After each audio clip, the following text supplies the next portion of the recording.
Damos comienzo a este curso que va a ser breve, pero que tiene la intención de llegar a todos los elementos más importantes de Teresita. Y el título del curso pues es Teresa de Lisieux, una mística siempre nueva. Teresa de Lisieux, una mística siempre nueva. Y lo vamos a dar pues desde un punto de vista un poquito científico, es decir, como se dan unas conferencias, como se dan las clases. Esto tiene un carácter de clase, ¿eh? Va a ser tomado en vídeo, pero va a ser como unas clases que se movilizan por las fuentes, los apuntes y se habla con el público. Por eso pues me agrada mucho que lo estéis siguiendo. Y esta tarde, pues el tema que yo quería desarrollar, o los temas, pero a lo mejor no puedo desarrollarlos todos, pero no pasa nada porque en la próxima clase lo incorporamos. De modo que daremos todo lo de Santa Teresita, no precipitándonos, sino con un número suficiente de clases. Y lo que daría esta tarde sería, comenzaría por un poco la metodología, que ya he dicho algo, después Huracán de Gloria, ya explicaré qué significa, después Fisonomía espiritual de Teresa, como una visión general, después el Evangelio ha vuelto, y los escritos de Teresa y Teresa en el tiempo. Es como una introducción en la que, al mismo tiempo que es introducción, yo quisiera ya que en esta tarde se supiera un poco, pues, quién es Teresa de Lisieux, que ya lo sabéis, ahora quién es Teresa de Lisieux según mi pensamiento, claro, porque cada uno que estudia a un autor, pues al final tiene una idea o una opinión de él. Entonces, esta sería una clase que no vamos a utilizar mucho fuentes para probarlo, sino que es como una gran reflexión. Y comenzamos por la metodología, que ya lo he dicho, tiene la metodología de una clase. No es una exhortación, no es un momento de devoción, que la devoción nace de las afirmaciones que hagamos, pero que se trata de que tiene como la estructura de clase, en la cual pues una clase siempre las cosas se intentan probar, se intenta razonar y se intentan comparar pues con otros elementos en este caso, como hablamos de fe, de religión, pues con otros elementos de la fe. Ese es el carácter que le pienso dar, pero al mismo tiempo es inteligible. Quiero decir que aunque es una clase y quiero que sea honda y profunda, pero con un lenguaje que se capta, y que vosotros lo vais a captar muy bien porque estáis en estos niveles, y yo me voy a mover también con mucha facilidad y con mucha confianza pensando las personas que tengo. Pues bien, esta sería la metodología. Luego, Huracán de Gloria es que lo que sucedió después de la muerte de Teresita, como en los conventos, pues en el convento suyo no se esperaba, ¿verdad?, que aquella persona que acababa de morir, que muchas veces pues de cansancio se dormía en la oración, que parecía que externamente no había hecho así cosas muy maravillosas, y bueno, pues se la entierra y resulta que apenas pasa un año y aquello es una conmoción mundial. Y se denominó aquel fenómeno Huracán de Gloria, porque venía, diríamos, las alabanzas, los requiebros, los deseos de encontrarse con ella, de hablar de ella, de contar lo que le pasaba a la gente cuando la invocaba, pues venía por todo el mundo. Ya sabéis que hubo un momento en que en Lisieux no se hacían ya cargo de tantas cartas como llegaban. Era imposible contestar a todo el mundo de cartas que llegaban. Se llamó aquello Huracán de Gloria. Y entre este Huracán de Gloria, uno de los huracanes más grandes que ha producido Teresita ha sido a los papas.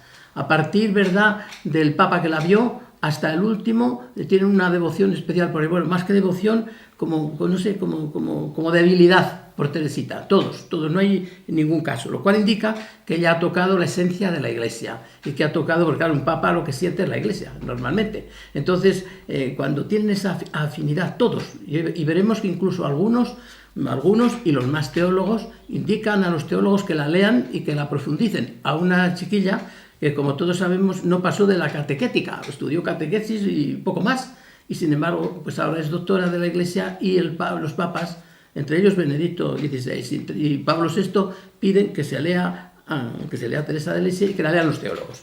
Voy a comenzar pues esta charla, para fundamentar esto un poco en serio, por unas palabras de Olegario González de Cardenal, que todos le conocéis, pues está considerado como el mejor teólogo español. Bueno, eso decir mejor o peor, pues son cosas de apreciación, pero vamos, es un teólogo de grandísima calidad y tiene muchísimos escritos, pues creo que todas y todos pues le conocéis bien. Y voy a comenzar con unas palabras que dice Teresa de Lisieux, que realmente son para reflexionar. Y dice: el inmenso eco que tuvo la voz de Santa Teresa de Lisieux solo es comprensible sobre ese fondo de historia espiritual de Europa, determinada por el deísmo, el jansenismo, el racionalismo, el idealismo. Ella dio un vuelco a esa historia. Sin ninguna formación teológica especial, ella ha ido derecha a los temas esenciales, invirtiendo los centros de referencia. Este es un texto fantástico porque ante tanto filósofo, tanto pensador, ahí del siglo XIX, pues Teresita, que no había frecuentado ninguna aula, ninguna clase, ni ninguna universidad, ni se había acercado a ellas, pues resulta que su estilo, su modo, su palabra, no solamente su vida, su palabra, porque aquí es su palabra, para la teología es palabra, pues lo conmocionó todo, lo ha dado la vuelta. En realidad, Olegario viene a decir que puso a la Iglesia en nueva planta, porque lo dio un giro total a esto. Pues sobre esto entraremos un poquito más tarde. Y en esta misma perspectiva de Huracán de Gloria, pues tenemos el testimonio de Edith Stein. Edith Stein, ante una amiga que le escribía y le decía que había leído a Teresita y que no le gustaba mucho, que la había dejado así, ella le contestó lo siguiente: la impresión que yo sentí cuando la leí era que me encontraba ante una vida humana única y totalmente trasvasada hasta el fondo por el amor de Dios. Y añade, yo no conocí jamás nada tan grande. Cosas de Edith Stein, que se movía, ¿verdad?, en los ambientes de filosofía, en los ambientes universitarios en Alemania, que ella ya ha dicho, después de haber conocido todos aquellos pensadores de ese siglo, que no ha conocido cosa más grande, pues hombre, sorprende muchísimo. Y no lo dice, diríamos, solamente por su piedad, sino por lo que es el impacto total que esta persona produce leyéndola. Bien, y ahora voy a ir un poquito haciendo ver un poco la opinión de los papas, porque esto es muy interesante. Lo que dicen los papas es increíble. No puedo recoger nada más que algunas cosas, pero es increíble. León XIII, que la recibió y que ella fue a pedir la entrada a sus 15 años y que le dijo, bueno, el Papa le dijo, no, haga lo que digan sus superiores y la voluntad de Dios entrará, etcétera, etcétera. El Papa, pues cuando se la quitaron de las rodillas, porque se afincó allí y no había forma de sacarla, hubo que arrancarla. O sea, los guardias la arrancaron de estar junto al Papa, mirando al Papa. El Papa la fue mirando todo el tiempo hasta que se perdió de vista. Y ella también, se fueron mirando mutuamente. Bueno, y Teresita, cuando visitó al Papa, en una carta que escribía a su hermana Inés, le decía, el Papa está muy viejo, y nos han dicho que no le hablemos porque está muy débil y muy flaco. Bueno, pues se murió ella y siguió viviendo el Papa. Y resulta que al Papa le dieron una historia de un alma. Cuando se editó la historia de un alma, le enviaron la historia de un alma y le recordaron al Papa que era aquella chiquilla que el Papa recordaba quién era.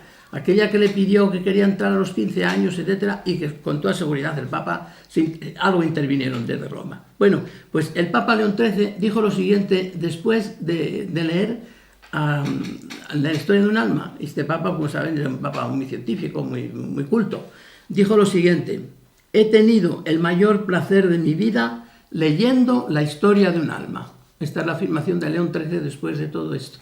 O sea, uno se queda pensando un rato y dice, ¿qué cosas no habrá leído este hombre? ¿Qué cosas no habrá leído? Porque era un papa muy culto.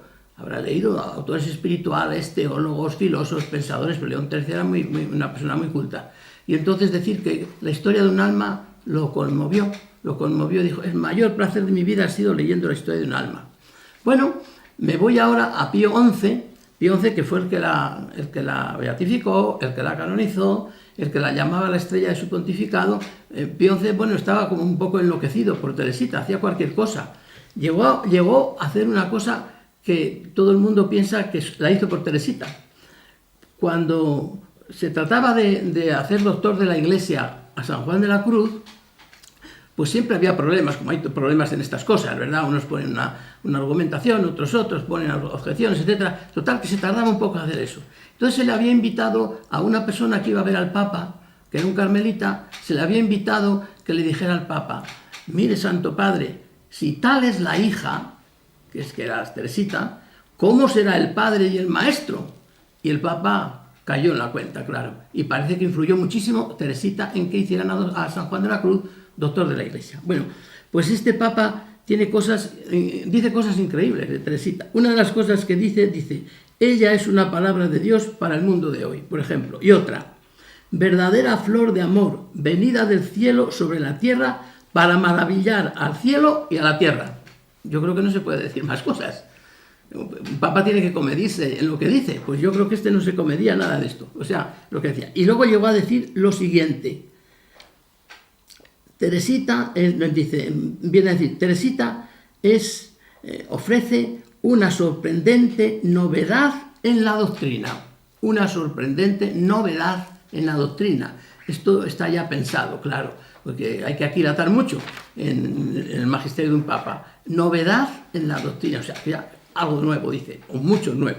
Bueno, esta es una afirmación de eso. Pío XII, que todos, bueno, conocemos solamente las personas mayores que estamos aquí, los jóvenes no conocen, pero era un hombre pues muy austero, muy culto, un hombre muy cultísimo.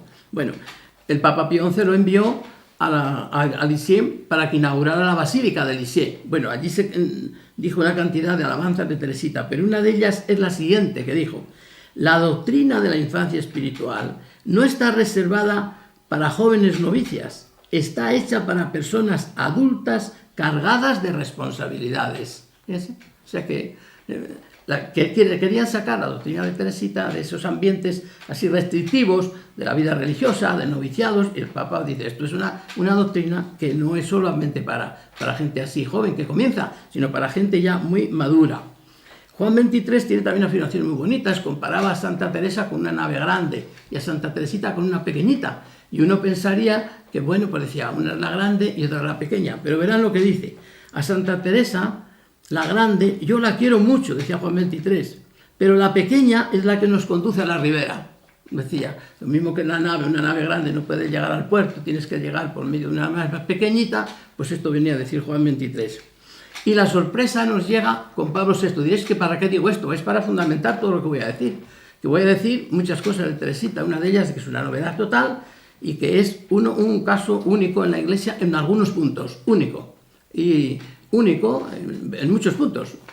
En uno muy claro es el que ella vuelve, que ya lo hablaré, y otro es que ha dado un vuelco y no ha hecho nadie esto de dar el vuelco y de volver al Evangelio, volver.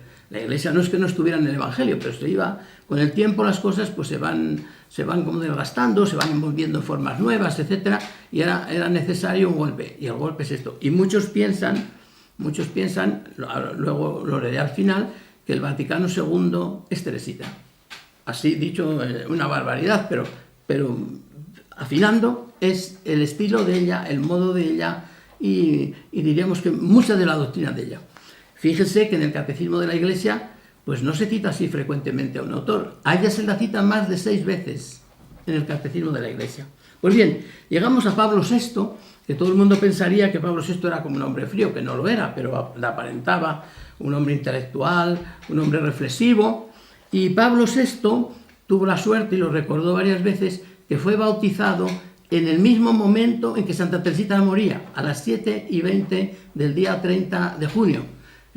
Fue bautizado. Y aquel día por la mañana Teresita había ofrecido a Dios sus dolores por los niños que ese día fueran bautizados. Y Pablo VI fue bautizado ese día. Él lo recoge y lo recuerda con mucho entusiasmo, lo ha recordado varias veces.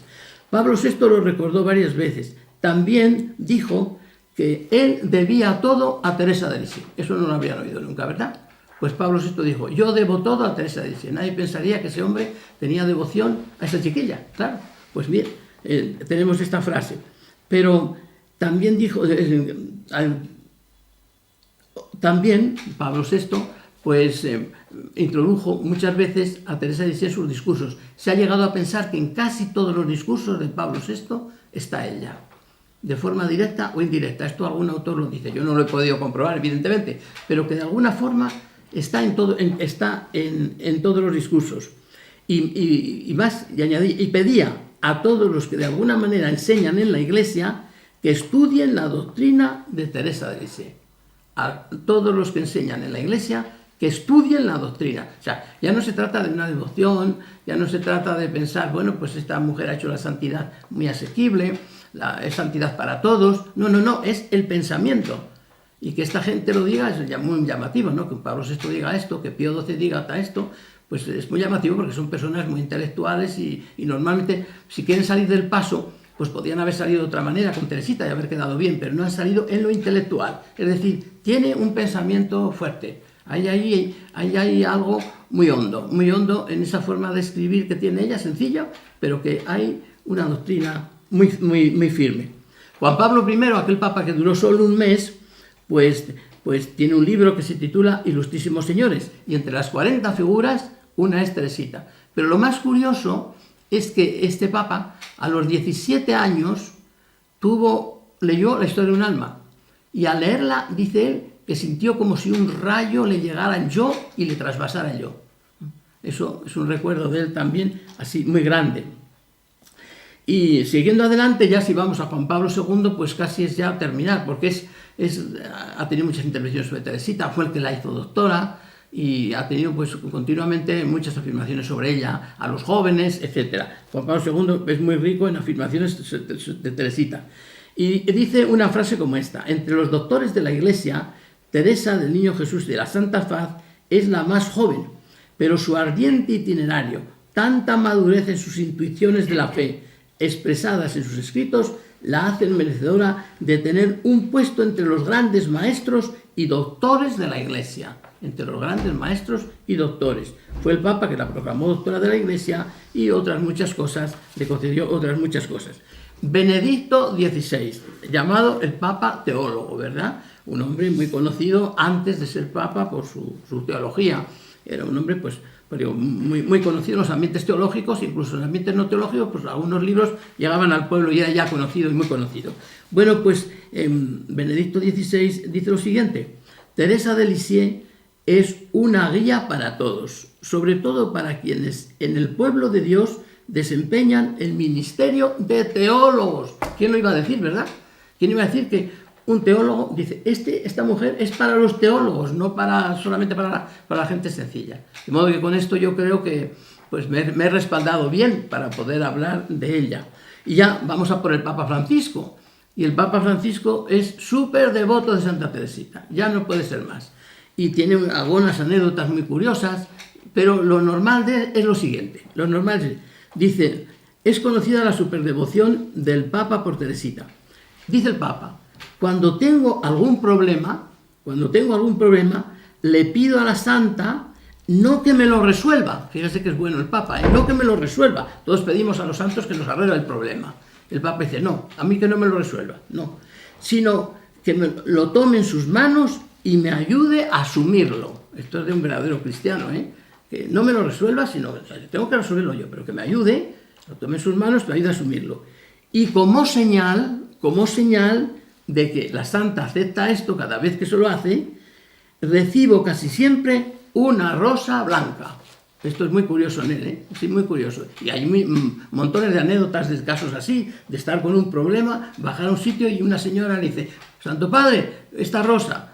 Otra vez en el jardín del Vaticano bajó a dar un paseo, debía tener algún problema así complicado, lo que fuera, no lo sé, pero bajó y el jardinero rápidamente le cortó una rosa blanca que acababa de salir de Santo Padre, la rosa blanca. O sea, él tiene esa idea así. Bueno, pues esta es la historia de los papas, no se puede pedir más. No creo que de ningún santo hayan dicho todos así. O sea, sobre los santos de la Iglesia, pues un papa dice una cosa, otro otra, pero todos unánimes, ¿verdad? En esta proclamación, esto indica teológicamente que Teresita ha tocado el centro vital de la Iglesia católica, porque los papas se sienten conmovidos ante ella y como que les puede, de alguna manera les puede. Y Teresita ha conseguido todo lo que quieren los papas, hasta el doctorado ha conseguido, que era dificilísimo conseguirlo, dificilísimo. Era una historia larguísima.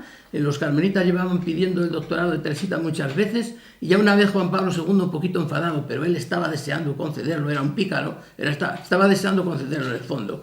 Pero una vez enfadado, no sé quién fue a contarle eso, y dice, que espere que es joven todavía y tiene tiempo, dijo.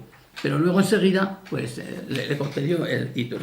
Bien, terminado esto, voy a recordar solamente pues, un par de teólogos, nada más, para ver qué dicen de ella.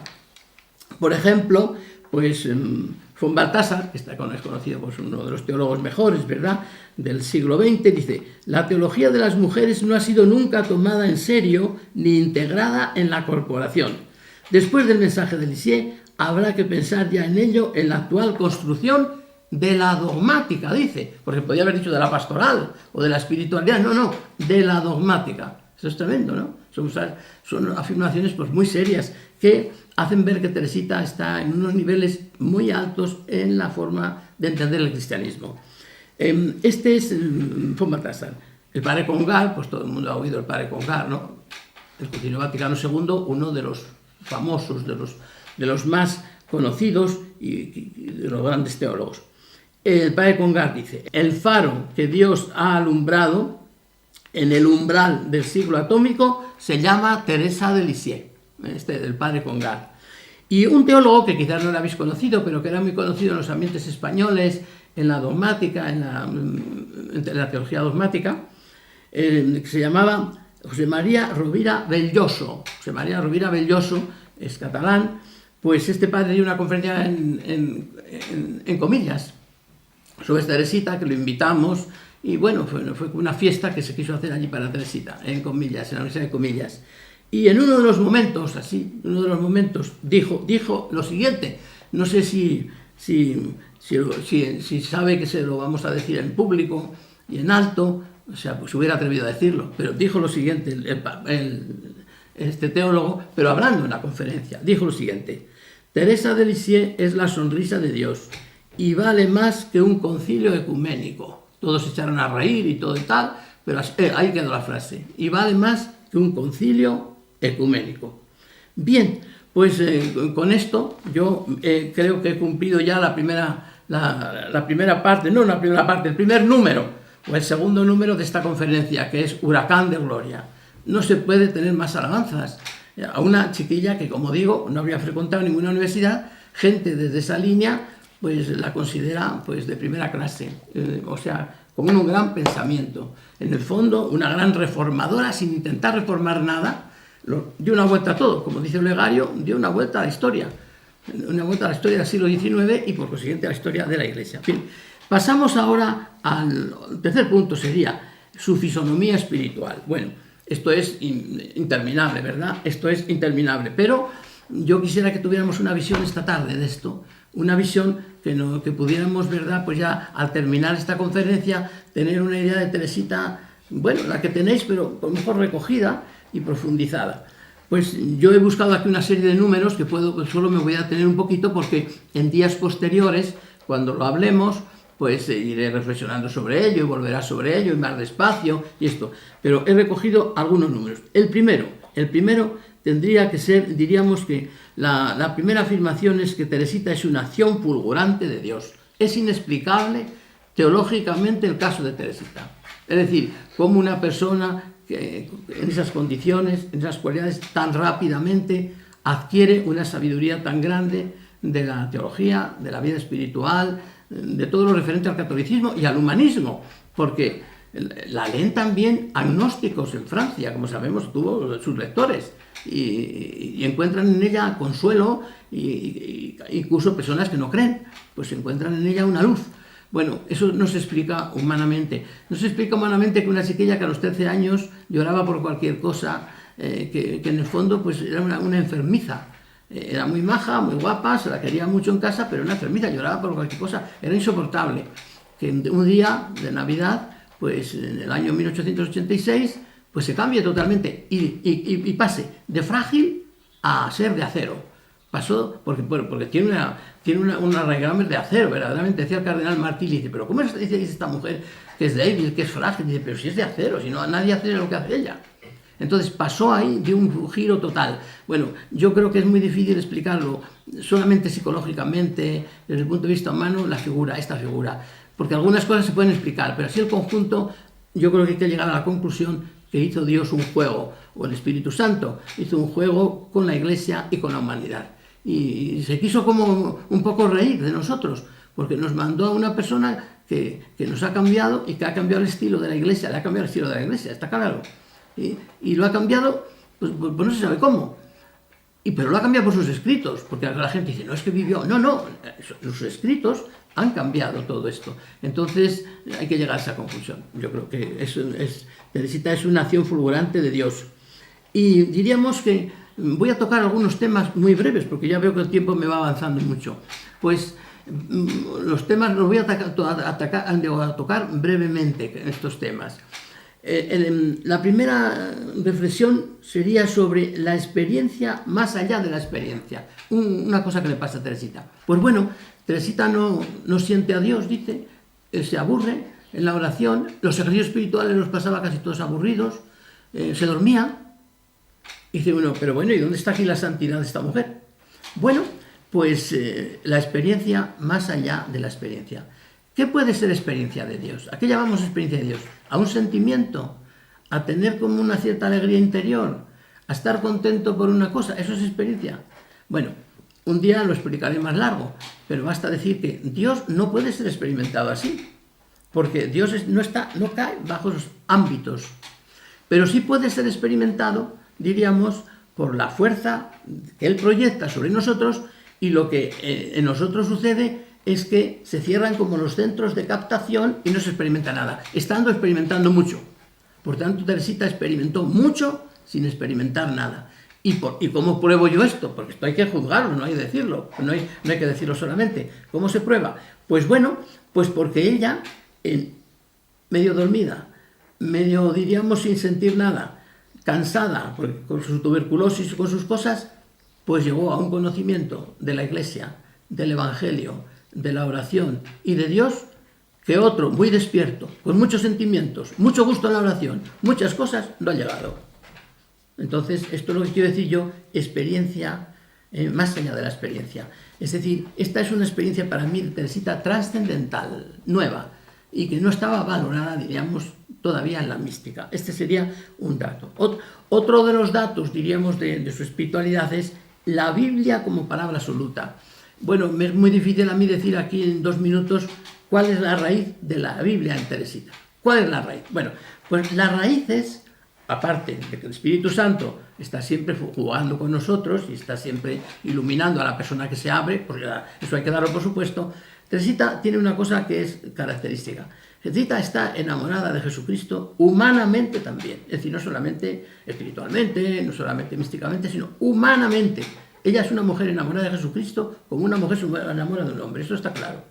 Entonces, esa sensibilidad, esa captación, esa percepción que tiene de Jesús, que luego entra en el sentido místico y espiritual, es la que le hace que los textos bíblicos del Evangelio, que es la raíz donde ella empieza a entender la Biblia, le resuenen y los entiende. Porque las cosas no se entienden nada más que desde el amor.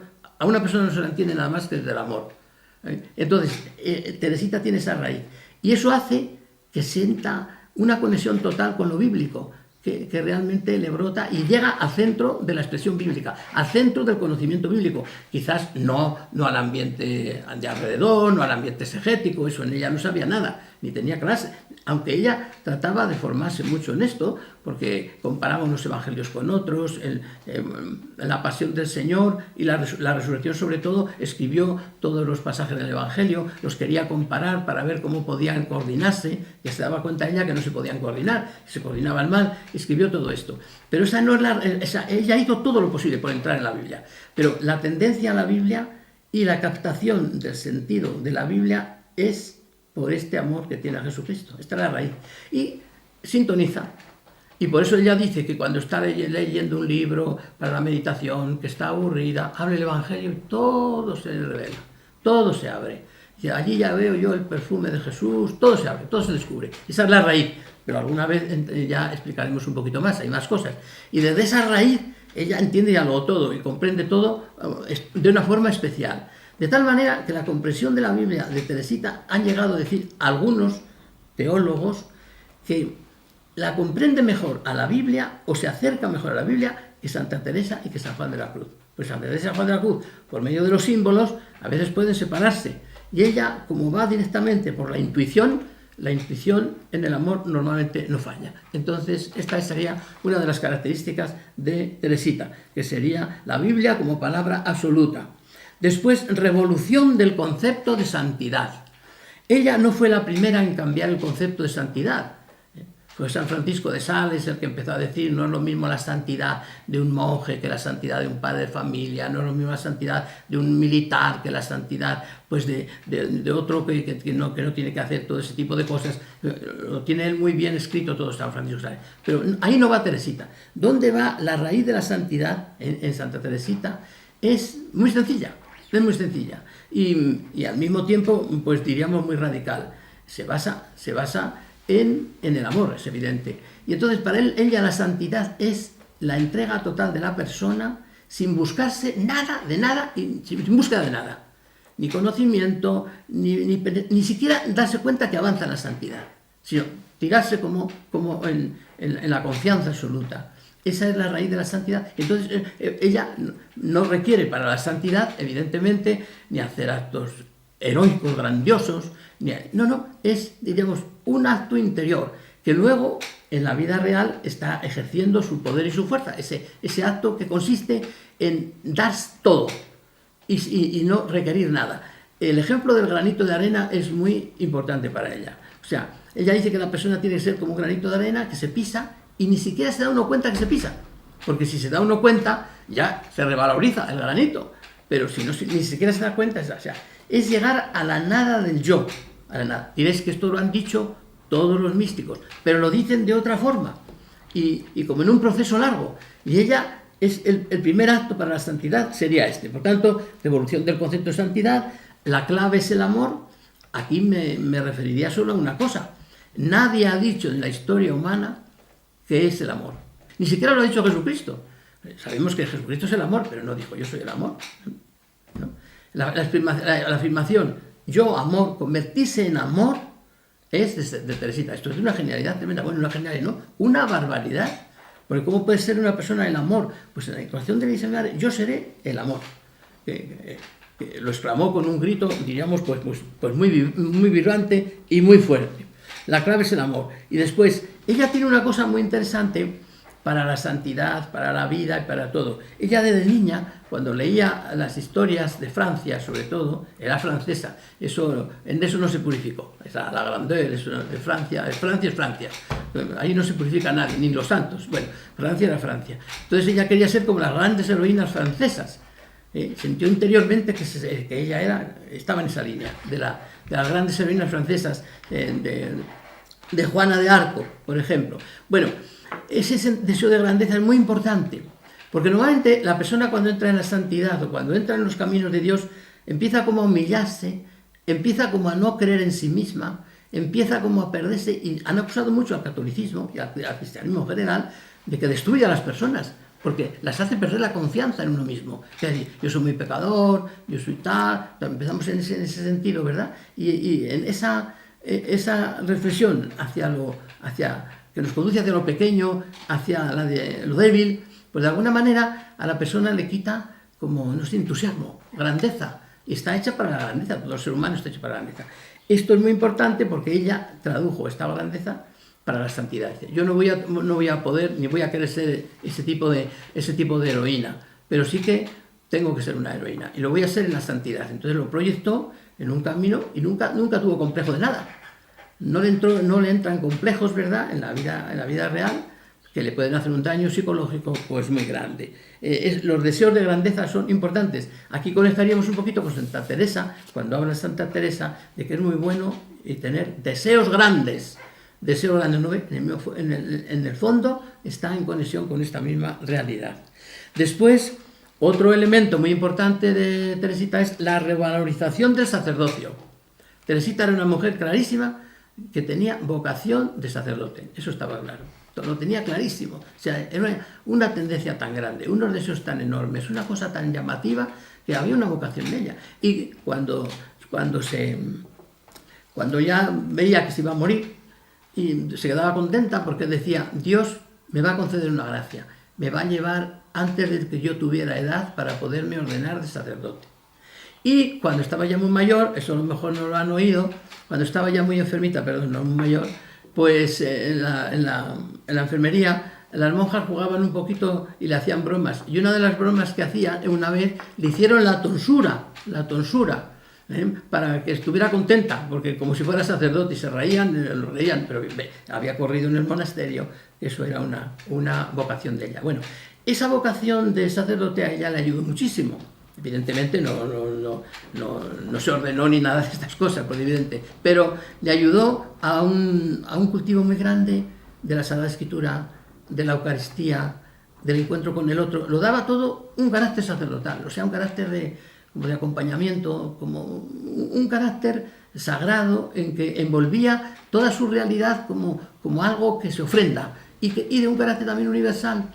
Le hacía ver que toda su misión era universal y que realmente pues esta perspectiva sacerdotal le ayudó mucho en algunos campos. Veamos esa frase que dijo: si yo hubiera sido sacerdote, hubiera aprendido el griego y el hebreo para poder conocer la palabra de Dios en la lengua en que fue escrita. Fíjese qué cosas, ¿no? Quería haber aprendido. Y estas frases de Teresita tienen tal fuerza que el padre Servic, en uno de sus libros, un padre del Instituto Bíblico de Roma, también muy preparado, en la portada puso las palabras de Teresita. En un libro que era Análisis Filológico del Nuevo Testamento, el análisis filológico del Nuevo Testamento, en que cada palabrita en griego pone debajo en latín lo que significa, qué término es, qué tiempo es, o sí, lo que sea. O sea, un análisis filológico y al mismo tiempo el significado del término. Puso a Teresita en la portada y puso estas frases de Teresita. Pues muy bien. La fe como confianza es un elemento clave en Teresa. Es decir, la fe evidentemente siempre lleva confianza. Se había atribuido un poco esto a los protestantes y los católicos sabíamos siempre que hay lucha, pues habíamos retrocedido a darle el sentido, uno de los sentidos firmes que tiene. La fe es objetiva, tiene un contenido y tiene unas cosas, pero es dinámica. Y si es dinámica, crece.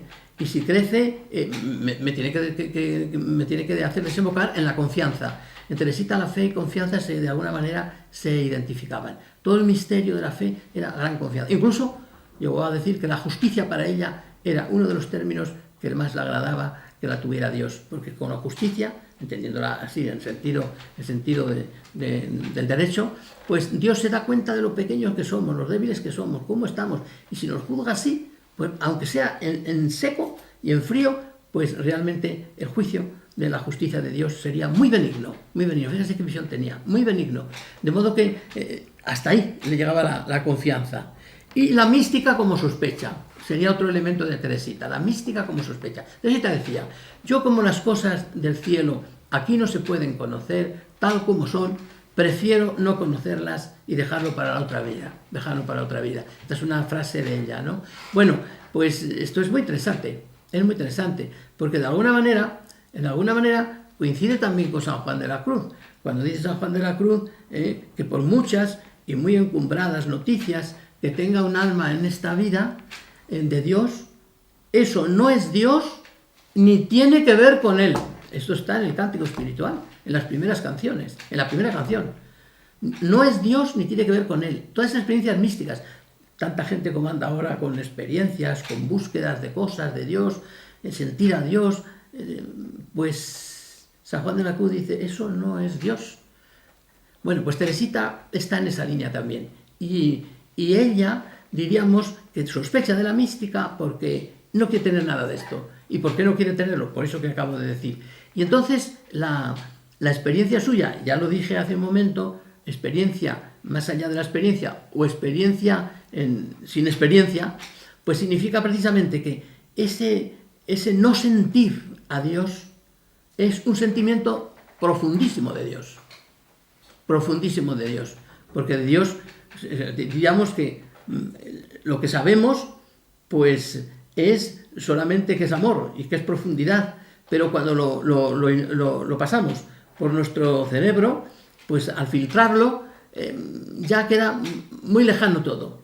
Si la misma experiencia de Dios, dice San Juan de la Cruz, no es Dios ni tiene que ver con Él, fijaos bien el filtro una vez que se hace. Entonces ella prefería como vivió, es decir, la oscuridad continua, y que era luz, era una oscuridad luminosa. Por esa oscuridad era una experiencia de Dios tremenda. Es como si tú quieres no sé, como si a un niño le quieres explicar una cosa muy profunda y si no logras explicársela, porque si el niño entiende una cosa muy profunda, es que no se la has explicado. Le has explicado otra cosa, le has contado otra cosa. Y por eso siempre decimos a los niños o a las personas a lo mejor que no tienen un cierto conocimiento, se arma una narración para contar una cosa que en realidad no es. Entonces, diríamos que ella tenía una gran sospecha a la mística. No, en el fondo no la quería. En el fondo no quería. Bueno, quería lo que Dios quisiera, pero no tenía envidia de los autores místicos, porque ella tiene otra mística. Es una mística, diríamos, de la experiencia en la no experiencia. Es decir, experimentar la no experiencia. Ese sentido, diríamos, de Dios que llega a ti como si fuera un ser fuerte y te hace daño, eso es más experiencia que sentirle, diríamos, que palparle y verle con suavidad lo que es fuerte y lo que te puede. Bueno, pues esta sería otra característica de Teresita. Y luego, otro aspecto de Teresita es una santa con suerte. Una santa con suerte. ¿Qué es esto? Esto me llevaría mucho tiempo, pero es una santa con suerte porque mire, cuando se publicó la historia de un alma, en 1898, un año después de morir ella, pues bueno, el señor obispo, que la conocía mucho, porque fue el que la recibió allí con su padre para que entrara en el colegio, y luego cuando entraba en el convento, el señor obispo la tenía muchísimo cariño, porque la cogía por la cabeza, la acariciaba, hacía cosas que normalmente un obispo no hace, ¿eh? Y ella se sentía muy querida. Bueno, pues este obispo tuvo reticencias en darle la aprobación y la dio. Al año siguiente fue un boom tremendo toda la historia de un alma, todo esto.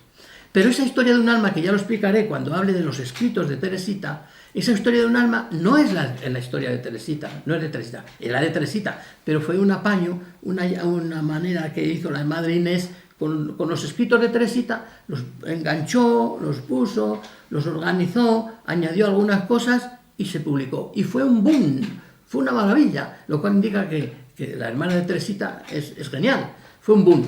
Pero el padre Francisco de Santa María, que tuvo que después recomponer esto, ir a los autógrafos de Teresita y ver lo que había sucedido, a la madre Inés, que dijo cuando los procesos de beatificación, dice: madre, usted ha cambiado, ¿qué ha hecho ahí con la historia de la... Bueno, he tratado de adaptarlo, pero poca cosa, 7.000 variantes, 7.000 nuevas cosas introdujo la madre Inés, o 7.000 cosas puso y quitó. Bueno, lo hizo con muy buen interés, porque si Teresita se la publica tal cual es en esa época, no la entiende nadie, no recibe ese aplauso que recibió. Entonces digo que es con suerte, porque ella vivió su historia de un alma por su hermana Inés, hecha así, en el tiempo adelante, y en el tiempo posterior, cuando el padre Francisco de Santa María puso otra vez los autógrafos en su sitio y se hizo la publicación de la historia de un alma tal cual era, se ha abierto los ojos a la humanidad nueva, a esta nueva humanidad. De modo que ha quedado bien con lo antiguo y ha quedado bien con lo nuevo. Es por eso digo que es una santa que tiene pues suerte, porque ha tenido la oportunidad de tener dos caras, podemos decir. Bueno, no es tan exagerado esto, pero sí se nota que hay una forma de la historia de un alma anterior a los manuscritos autobiográficos de ahora, lo cual parece ser que indica que su hermana Inés, que la recibió de pequeñita, que la educó, que la enseñó la doctrina cristiana y la enseñó también las cosas humanas, la literatura, etcétera, que no la entendió bien, no la comprendió bien, la entendió a modo de ella, a modo de cómo se vivía entonces en Lisieux, que se vivía pues con muchos criterios, diríamos, jansenistas, o del cardenal Beril, que también algún día explicaré. Bien, pues de esto ya, pues yo creo que lo voy a ir dejando, porque va avanzando el tiempo. Diría simplemente alguna cosa más. Una santa que vuelve. Entre las características que tiene Teresita, es una santa que vuelve. ¿Y qué es esto de que es una santa que vuelve? Pues bueno, es un caso único. Ningún santo ha vuelto. Ella vuelve. Algún santo vuelve alguna vez, pero ella vuelve con frecuencia. Miren, ella tenía como un deseo muy grande de que cuando muriera no era para ella satisfacción ir a la gloria y estar en el cielo. Y llamaba mucho la atención esto, porque claro, decía, pero Pero si es lo que queremos todos, no, ella quería acompañar a Jesús, seguir la historia de la salvación aquí abajo. Fíjese, y ese querer acompañar la historia de la salvación aquí abajo era una tendencia tan grande que dice que se la había pedido al Señor y el Señor se la había concedido. Y a un misionero le escribía lo siguiente: le prometo hacerle saborear, después de mi partida para la vida eterna, la dicha que puede experimentar al sentir cerca de sí a un alma amiga. Una conversación fraterna que maravillará a los ángeles, una conversación que las criaturas no podrán censurar, porque estará escondida para ellas. O sea, le promete al misionero venir a hablar con él, tener un encuentro con él. Esto es curiosísimo. Y en este mismo sentido decía a otro misionero: la distancia nunca podrá separar nuestras almas, y la muerte misma hará más íntima nuestra unión. Si voy pronto al cielo, pediré permiso a Jesús para ir a visitarlo. Fíjese, También decía: cuando me haya ido, no creáis que me voy a conformar con miraros desde lo alto del cielo. No, bajaré. Esta es una característica de Teresita, de volver. Eso es una pasión tremenda, diríamos, por la Iglesia, que le nace de la pasión tremenda por Jesucristo. O sea, no quiere dejar a Jesucristo solo, en ese sentido. Es decir, yo ya me voy al cielo y estoy allí, bueno, viviendo como los santos, intercedo desde allí, porque esta es una de las características de los santos, es interceder por nosotros. No, ella no era esto lo suficiente. Ella quería volver. Escribe su hermana Celina: el otro día le leía yo a mi querida enferma un pasaje sobre la bienaventuranza del cielo, y me interrumpió para decirme: no es eso lo que me atrae. Pues ¿qué es? El amor, amar, ser amada y volver a la tierra para hacer amar al amor. Por su parte, la Madre Inés, en el cuaderno amarillo, recoge algo que también testifica Sor María del Sagrado Corazón en los procesos. A Sor María del Sagrado Corazón, que le decía: qué tristes nos vamos a quedar cuando nos dejéis, no, ya veréis, será como una lluvia de rosas. O sea, realmente está metida en este mundo. Es una característica propia de Teresita. Qué tristes nos vamos a quedar cuando nos dejéis. No, ya lo veréis, será como una lluvia de rosas. Tengo la confianza de que no voy a estar inactiva en el cielo. Mi deseo es seguir trabajando por la Iglesia y por las almas. Así se lo he pedido a Dios y estoy segura de que me va a escuchar. Me va a escuchar. Bueno, se podían buscar pues muchísimos textos, muchos más textos de esto, ¿verdad?, para hacer ver la idea que tenía ella de volver.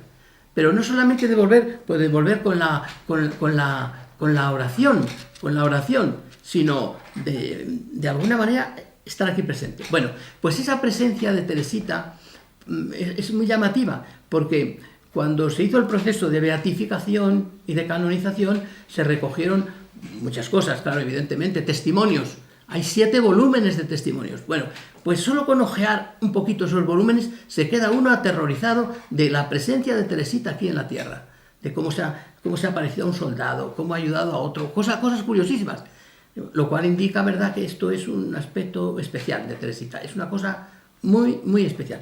Con lo cual, pues yo diría, y ya